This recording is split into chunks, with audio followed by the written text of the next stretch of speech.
మీరేమో ప్రతిపక్షంలో ఉన్నారు. అధికారంలో ఉన్న కాంగ్రెస్ను అటు సెంట్రల్లో ఉన్నటువంటి బీజేపీని కాదని బీఆర్ఎస్ వైపు చూడడం అంటే ఎందుకు? అంటే సమస్యలపై గలం ఎత్తడం కోసమే బీఆర్ఎస్ని ఇప్పుడు ప్రస్తుతానికి చూసుకోవాల్సిన అవసరం ఉందా? బీఆర్ఎస్కి ఎందుకు వేయాలి ఓటు? ఎందుకు వేయాలంటే చెప్తానండి. తెలంగాణ రాష్ట్రంలో 2014 నుంచి 2023 వరకు పట్టణ ప్రాంతాల్లో అనేక రకాలైనటువంటి అభివృద్ధి ప్రణాళికలతో తెలంగాణ ప్రభుత్వం, ఆ రోజు కేసీఆర్ గారి ప్రభుత్వం, కేటీఆర్ గారు మున్సిపల్ శాఖ మంత్రిగా ప్రజలకు ఎన్నో రకాలైనటువంటి కార్యక్రమాలు తీసుకెళ్ళండి. పట్టణ ప్రగతి ఉందండి. పట్టణ ప్రగతి అనేటువంటి కార్యక్రమం ద్వారా ప్రతి నెల 4,300 కోట్ల రూపాయలు పట్టణాలకు నేరుగా ప్రతి నెల పట్టణ ప్రాంతాల్లో వచ్చే మౌలిక సదుపాయాల కోసం ఖర్చు పెట్టేటువంటి చరిత్ర గత బీఆర్ఎస్ ప్రభుత్వం ఉంది. అందులో వైకుంఠ ధామాలు కావచ్చు, వెజ్ అండ్ నాన్ వెజ్ మార్కెట్లు కావచ్చు, అదే అంతర్గత రోడ్లు కావచ్చు, రోడ్ల ఎస్డిఎఫ్ ద్వారా కావచ్చు, అదేవిధంగా Telangana urban finance and infrastructure development corporation ద్వారా మౌలిక వసతులు కావచ్చు, అదేవిధంగా మిషన్ భగీరథ పట్టణ ప్రాంతాల్లో ఇంటింటికి ఉచిత, అన్ని మున్సిపాలిటీలకు ప్రతి ఇంటికి కూడా ఒక్కొక్క వ్యక్తికి 150 లీటర్ల నీటిని ప్రతిరోజు అందించినటువంటి చరిత్ర బీఆర్ఎస్ ప్రభుత్వంలో జరిగిందండి. అదే రోడ్లు, ఇంటర్ లింక్ రోడ్స్, ఫ్లైఓవర్లు, డ్రైనేజీలు, అనేక రకాలైనటువంటి కార్యక్రమాలు తీసుకొచ్చింది బీఆర్ఎస్ ప్రభుత్వంలో కేసీఆర్ గారండి. కాబట్టి జరిగినటువంటి అభివృద్ధిని చూసి ఇప్పుడు హైదరాబాద్ ఉందండి. హైదరాబాద్లో ఎన్ని రకాలైనటువంటి రోడ్లు అండి, ఎస్ఆర్డిపిలో కావచ్చు, ఎస్ఎన్డిపిలో కావచ్చు, స్ట్రాటజిక్ రోడ్ డెవలప్మెంట్ దానికి సంబంధించి కావచ్చు, స్ట్రాటజిక్ నాలా డెవలప్మెంట్కి సంబంధించి కావచ్చు, ఈ కార్యక్రమాల ద్వారా హైదరాబాద్ ఈరోజు ప్రపంచ దేశాల వాళ్ళు ఎవరైనా వస్తే హైదరాబాద్ ఎట్లా చూస్తున్నారండి. గతంలో నేనేమంటే, నేను రాజకీయం మాట్లాడట్లేను. 2014 ముందు మీరు మీ జిల్లా వరంగల్ జిల్లా అనుకోండి. వరంగల్ జిల్లా రూపురేఖలు ఎలా ఉండింది, 2014 తర్వాత ఏ రకంగా రూపురేఖలు మారినాయి చూడండి. ఒకసారి చూడండి.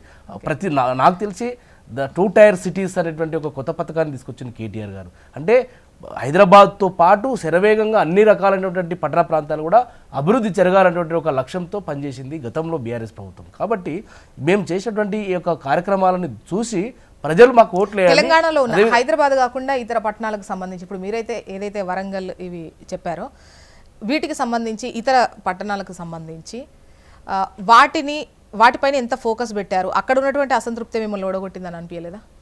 అంటే ఇప్పుడు కరుడు చావుకి 100 రకాలైన కారణాలు. కాబట్టి కాంగ్రెస్ పార్టీ కల్లిబొల్లి హామీలు ఇచ్చి, గ్యారంటీల పేరు మీద, 420ల మీద హామీలు ఇచ్చి ప్రజలకు ఏదో చేస్తారు, ప్రజలు కొంచెం ఇంకా ఎక్కువ మాకు వస్తుంది. ఇప్పుడు ఫర్ ఎగ్జాంపుల్ మహిళలకు 2,000, ప్రతి మహిళకు 2,500 రూపాయలు ప్రతి నెల మహాలక్ష్మి కింద ఇస్తామని చెప్పేసి అన్నారు.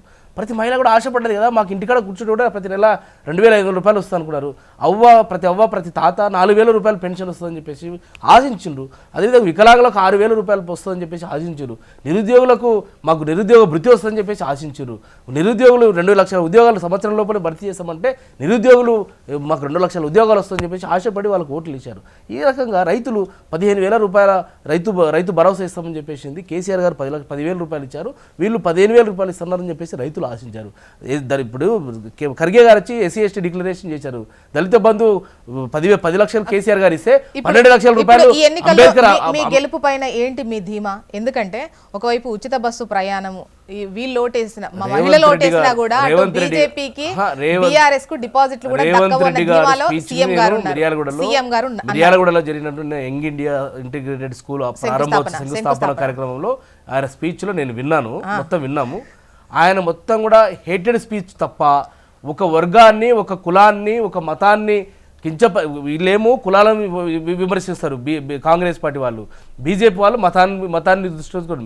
మేమేమో తెలంగాణ అభివృద్ధిని చూసి, తెలంగాణ చేసినటువంటి అభివృద్ధి, కేసీఆర్ గారి యొక్క పథకాలని ప్రతి అంగుళంలో కేసీఆర్ గారి బెంచ్ మార్క్ కనిపిస్తుంది. ప్రతి పట్టణంలో కేటీఆర్ గారి బెంచ్ మార్క్ కనిపిస్తుంది. బీపాస్ కావచ్చు, ఇలాంటి పథకాలు నేరుగా ప్రజలకు అడుగుతున్నా. ఇప్పుడు మీరేమన్నారు, ఇచ్చినటువంటి హామీలు నెరవేర్చలేదు, కల్లెబుల్లి మాటలతో వాళ్ళు అధికారంలోకి వచ్చారు అని అన్నారు.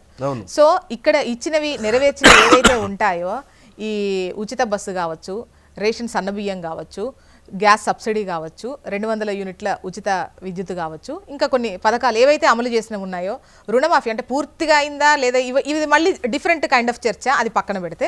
సో చేసిన వాటి పట్ల మాకు ఆ కాన్ఫిడెన్స్ ఉంది, 90% గెలుపు మాదే, మిగిలిన అరకొర సీట్లు ఏమైనా ఉంటే వాటిపైన గట్టిగా ఫోకస్ పెట్టాల్సిన అవసరం ఉంది అన్నటువంటి ధీమాలో కాంగ్రెస్ ఉంది, అధికారంలో కూడా ఉంది. ఆ కాన్ఫిడెన్స్ ఉండకూడదా? 6 గ్యారంటీలలో అర గ్యారంటీ మాత్రమే వాళ్ళు అమలు చేసే ప్రయత్నం చేస్తూ ఉన్నారు అంతే తప్ప ఇప్పుడు మహిళలకు ఉచిత బస్సు అనేది వాస్తవంగా చేస్తూ ఉన్నారు, నేను దాన్ని ఒప్పుకోవాలి కాదనికలేదు. కానీ ఆడ మహిళలకు ఉచిత బస్సు పేరు మీదే పురుషులకు మొత్తం డబల్ ఛార్జెస్ పెంచి పడేశారండి. సో అదే రకంగా ఉంది. ఇప్పుడు ప్రతి ఇంటికి 200 యూనిట్ల ఫ్రీ కరెంట్ అన్నారు. 90 లక్షల రేషన్ కార్డులు ఉండే దాదాపు 40 లక్షల మందికే ఏది 500 రూపాయల గ్యాస్ సిలిండర్ కావచ్చు, 200 యూనిట్ల లోపు ఉచిత కరెంటు కావచ్చు.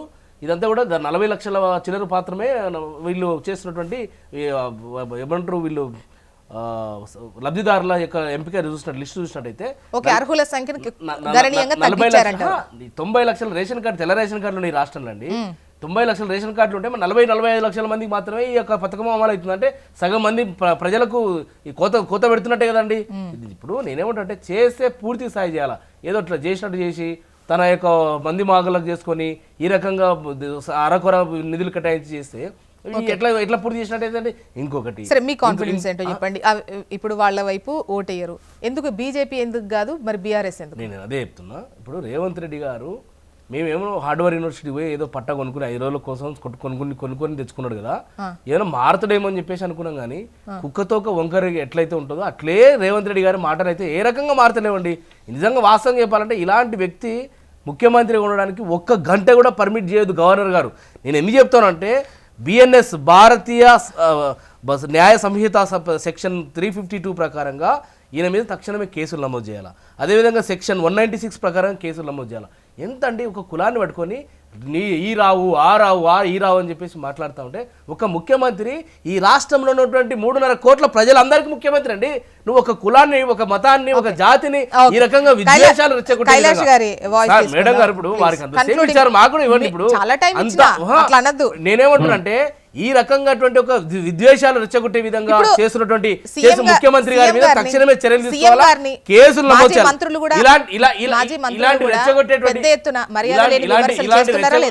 ఇలాంటి రెచ్చగొట్టేటువంటి కేసులలో Kaushal Kishore versus state of Uttar Pradesh 2023లో, అదేవిధంగా Amesh Devgan versus union of India 2020లో, Pravasi Bhalai Sangathan versus union of India కేసుల్లో ఈ రకమైన కేసులో సుప్రీంకోర్టు చర్యలు తీసుకున్నదండి.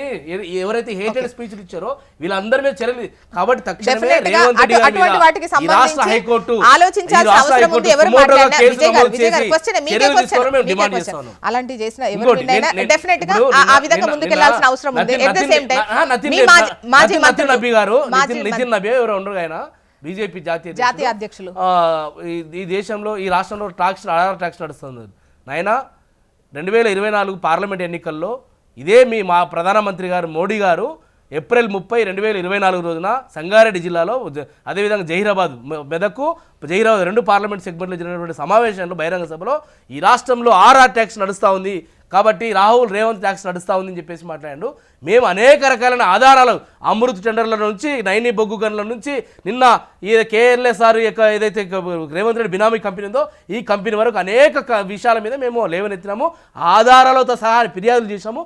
చర్యలు తీసుకునే దమ్ముందా బీజేపీ వాళ్ళకు? మళ్ళీ సిగ్గు లేకుండా మాట్లాడతారు. మళ్ళీ మాట్లాడడానికి ఆర్ఆర్ ట్యాక్స్ ఉందని చెప్పేసి మేము ఆధారాలతో సహా మేము ఇస్తే ఇప్పటి వరకు ముఖ్యమంత్రి గారు స్వయాన బావమరిది సూదిని సుజన్ రెడ్డికి అమృత్ టెండర్లో 1137 కోట్ల టెండర్లు అక్రమంగా కేటాయిస్తే మేము ఆధారాలతో సహా ఇచ్చాము. కానీ ఇప్పటివరకు చర్యలు లేవు. మళ్ళీ మాట్లాడడానికి నైతికత లేదు వీళ్ళకి. బీజేపీలకు ఆర్ఆర్ ట్యాక్స్ నడుస్తుంది. ఎక్కడ నడుస్తుంది? నడుస్తున్నటువంటి ట్యాక్స్ బీజేపీ